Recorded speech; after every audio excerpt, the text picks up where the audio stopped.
नमस्कार, मैं हूं आपके साथ वैशाली और आप देख रहे हैं ARA6 न्यूज। आइए अब बढ़ते हैं आज की खास खबरों की ओर। उत्तरी कश्मीर बारामुल्ला से आदिल नजीर की रिपोर्ट। सैयद ताजामुल रिजवी ने हाल ही में एक सम्मोहक भाषण दिया जिसमें इमाम हुसैन AAS और यजीद के बीच महत्वपूर्ण अंतरों पर प्रकाश डाला गया। युवा और गतिशील अधिवक्ता ने इन दो ऐतिहासिक शख्सियतों के बीच स्पष्ट अंतर को कुशलता से व्यक्त किया। इस्लामी इतिहास को आकार देने में उनकी भूमिकाओं को समझने के महत्व पर जोर दिया। रिजवी के प्रवचन ने सांप्रदायिक विभाजन का फायदा उठाकर मुस्लिम उम्मा के भीतर कला पैदा करने के इस्लाम विरोधी ताकतों के दुर्भावनापूर्ण प्रयासों के एक शक्तिशाली याद दिलाई। उन्होंने इन विभाजनकारी चालों का मुकाबला करने और पैगंबर मोहम्मद के धर्म की पवित्रता की रक्षा करने के लिए मुसलमानों के बीच एकता की तत्काल आवश्यकता को रेखांकित किया।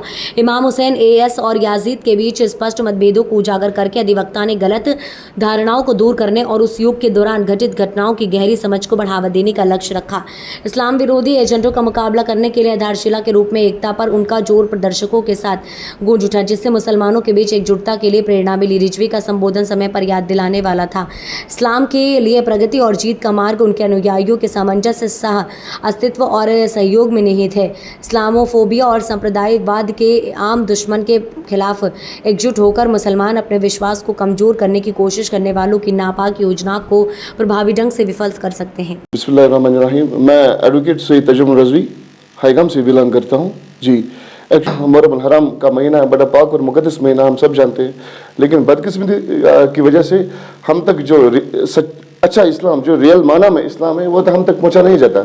और स्पेशली मैं खासकर यूथ से humbly request, hand folded request करता हूँ कि वो खुद रिसर्च करे कुरान पाक के ऊपर, वाक़या करबला के ऊपर, रसूल सल्लल्लाहु अलैहि वसल्लम की सीरत के ऊपर। हुसैन अलैहिस्सलाम ने अगर कुर्बान अपना खून, अपना अल कुर्बान किया वक्त करबला में, तो उनका मकसद क्या था, इस चीज़ को हमें समझने की ज़रूरत है। ये मेरी रिक्वेस्ट है खासकर स्पेशली यूथ से। और हम इस्लाम का पहला महीना है, इस्लाम से पहले भी इस महीने की बड़ी फजीलत है। हुज़ूर सल्लल्लाहु अलैहि वसल्लम ने इस माह को अल्लाह ताला का महीना करार दिया है। इमाम अली अलैहिस्सलाम से रिवायत है कि एक दिन रसूलुल्लाह सल्लल्लाहु अलैहि वसल्लम से सवाल किया गया, अगर माह रमज़ान के बाद रोज़ा रखना होता तो किस माह में रखा जाता? तो उन्होंने जवाब में फरमाया मुहर्रम हराम है, क्योंकि ये अल्लाह ताला का अपना महीना है। मुहर्रम वो महीना है जिसमें नवासे रसूल सल्लल्लाहु अलैहि वसल्लम हुसैन अलैहिस्सलाम ने अजीम कुर्बानी पेश की। शायद ये इम्तिहान इलाही था जिसमें हुसैन ने अपना और अपने पूरे अहल अयाल के साथ खून पेश किया, कुर्बानी दी। इस महीने की बड़ी फजीलत है। मुहर्रम कोई रस्म नहीं है, मुहर्रम हकीकत है। मुहर्रम काले कपड़े पहनना, काले धागे पहनना, ये कोई फेस्टिवल नहीं है। इन चीज़ों का नाम मुहर्रम नहीं है, मुहर्रम हकीकत है। मुहर्रम को और करबला को हमें समझने की ज़रूरत है। यकम मुहर्रम को हमारे तीसरे खलीफा हज़रत उमर रज़ियल्लाहु तआला अन्हु ने वफ़ात पाई है। ये वो उमर है जिनको देख के शैतान रास्ता बदलते थे। कुफार कहने के लिए मजबूर हो गए कि अगर हज़रत उमर रज़ियल्लाहु तआला अन्हु और 6 महीना हुकूमत करते तो दुनिया में इस्लाम का झंडा बुलंद होता और कुफार और कुफ्र का नामो निशान कहीं नहीं होता। ये महीना बड़ा मुक़द्दस महीना है। इमाम हुसैन अलैहिस्सलाम जंग करबला में किसी कुर्सी या इक़्तिदार के लिए नहीं था। उनने जो जंग लड़ी करबला में, वो अपनी ज़ाती मफाद और मकसद के लिए नहीं था। कुर्बानी उन्होंने जो कुर्बानी दी, ये पूरी इंसानियत और पूरी बशरियत को जिंदा रखने का मकसद था। Hussain teaches and shows us how to survive, how to struggle, how to sacrifice, how to live. Hussain अलैहिस्सलाम ने जो कुर्बानी पेश की, उनके मकसद था कि उस टाइम जो कौम थी वो सो चुकी थी। कौम इतनी गाफिल थी कि हुसैन को अपने खून से इस्लाम के दरख्त को आबियारी करनी पड़ी और इस्लाम को जिंदा रखना पड़ा, जिस इस्लाम को आज हम मानने वाले हैं। हुसैन अलैहिस्सलाम यजीद के खिलाफ उठे, उनका अपना मिशन था, उनकी अपनी दलील थी, उनका अपना गर्ज था। जिस हुसैन अलैहिस्सलाम यजीद के खिलाफ इसलिए थे कि यजीद गुंडा था, फासिक था, शराबी था, कुर्सी पसंद था, इक़्तिदार पसंद था। हुसैन तागूत और यजीदत को इनकार करने का नाम है।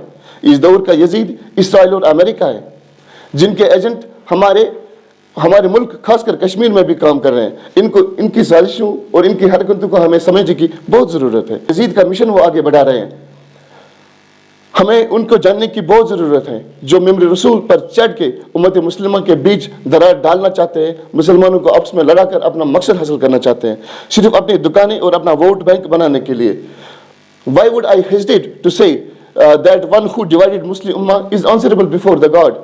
Who are they that they will discuss all those things जिसकी वजह से हमारे बीच इख्तिलाफ पैदा हो जाए? ऐसे लोगों से दूर रहे, उनकी शैतानी पॉलिसी से दूर रहे। इन लोगों का कोई मजहब नहीं है, इनको बस कुर्सी से गर्ज है। इस्लाम के नाम पर अबा कबा पहनकर यजीद मलऊन के मिशन को आगे करे, और जो यजीद ने किया, जो यजीद ने करवाया, हुसैन अलैहिस्सलाम पर खंजर चले गए, तलवारें चले गई, उनके खीमों को जलाया गया।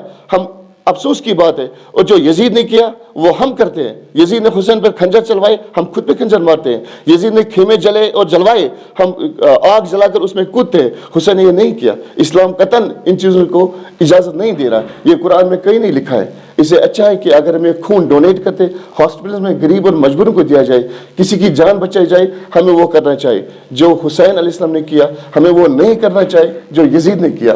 अगर लाउड स्पीकर लगाकर स्कूल बच्चों को, जिनका कल एग्जाम होता है, जो डिस्टर्ब होते हैं, या कोई बुजुर्ग है, या कोई हमारे बगल में नॉन मुस्लिम रहता हो, उसके ऊपर बैड इम्पैक्ट पड़ता है। इन चीज़ों का नाम अगर इस्लाम है, अगर हुसैन के नाम पर जुलूस निकाल कर रास्ते बंद कर दिए जाए, हुसैन के नाम पर बिजनेस और पॉलिटिक्स किया जाए, तो मेरा ऐसे मजहब से कोई ताल्लुक नहीं है। मेरा मजहब वही मजहब है जो रसूलुल्लाह सल्लल्लाहु अलैहि वसल्लम का मजहब था। मेरा मजहब हुसैन अलैहिस्सलाम का मजहब है। मेरा मजहब अहलुल बैत का मजहब है। मेरा मजहब जो सहाबा का मजहब था। ऐसा कोई मेरा मजहब नहीं है कि खुद का खून बहा के, रोड बंद करके, दंगे फसाद करके, या ऐसे शैतान मिजाज लोग जो मेंबर रसूल पे चढ़ के कुरान के आयु और मेंबर रसूल का बिजनेस करके, और हमें इनकी पॉलिसियों को समझना चाहिए, इनसे दूर रहे और इनसे परहेज करे। मेरा अगर ऐसा मजहब है तो मेरा ऐसे मजहब से कोई ताल्लुक नहीं है। इस अंक में फिलहाल इतना ही। अगले अंक में फिर होगी मुलाकात, तब तक के लिए नमस्कार।